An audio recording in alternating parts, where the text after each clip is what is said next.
All right, let's start with Ragsa. Drawn 11 on Saturday at Turffontein. Yeah, she's a beautifully bred filly, but I'm a little disappointed in what I see at home. We haven't had a real solid piece of work out of it to say, oh, this is not a bad filly. Having said that, on the pedigree, she really wants a lot more than this. So I'm going in there without any confidence at all. Whatever she does would be a surprise. I would expect her to be competitive over a mile or more. Red Emperor in the second. Also, it shows good work, delivers nothing. Doesn't seem to have a second gear. Travels very, very well, doesn't kick. Let's see how he goes. Again, I can't give you a massive amount of confidence, but for the fact that he shows a bit more at work.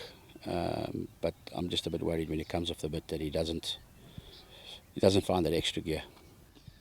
Okay, I know that your wife is the best horse in your stable, but this is a filly that certainly inspires a lot of excitement in the manner in which she won her last start, Burnett. Yes, deep end, yeah. She's a nice filly. There's obviously going to be a bit of sting out of the ground, which this family really love. There's some experienced good fillies in the race. Experience is not going to be in her favour, the lack of experience, put it that way. But I've made no bones about the fact that I do rate the filly. I think she's very nice. But Bonetta on the inside is a massive runner, and here comes Bonetta. Splendid Seasons away in second, then comes Green Bubbles. But Bonetta, the talk was there, the money was there, and this is race over. In a drop of a hat has put them to bed convincingly. She does everything right at home. She did everything right at the races. I don't know what she beat, but she beat it in a good manner. She was given an 89 for it because it was a fairly impressive win, which is a high rating that time of the year for a 3-year-old. But she was impressive. So, I mean, there's no qualms there. I would believe she's going to be a lot better than an 89 in time to come. My only question mark Saturday is experience. And it's deep end because I think over a mile there's not many better in Joburg, but for Featherboa and maybe one or two others. So we're right. If she can be in the first 3 or 4 there, I think it's a massive run, and one would consider going down for the Guineas. But she's got to give us a huge run there to have that sort of confidence.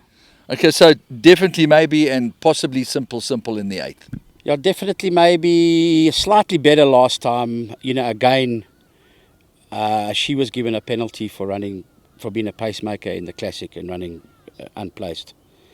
When she was a very well exposed handicapper in the late 70s, early 80s prior to that. So she got a 3-pound drop last time. It'll help.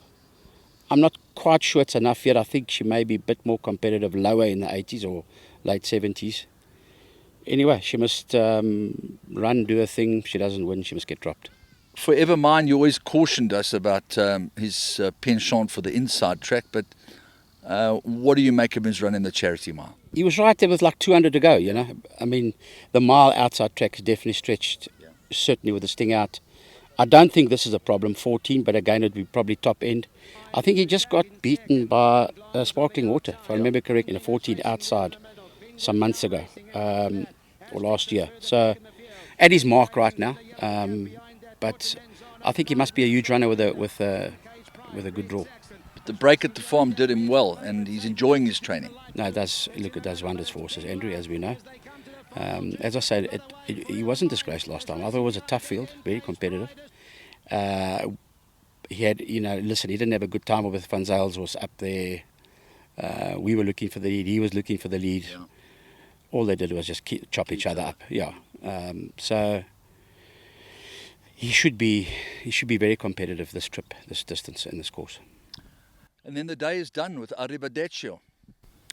Yeah, I was disappointed in his Graham Beck run, but I probably gave the wrong instructions. I said to him to commit from a bad draw, and he had to commit too hard. You know, it's you get those, where there's 5 people looking for the same spot in the race. So I could safely ignore that. I think his run prior to that was a way better run, given a bit of a chance to run at them.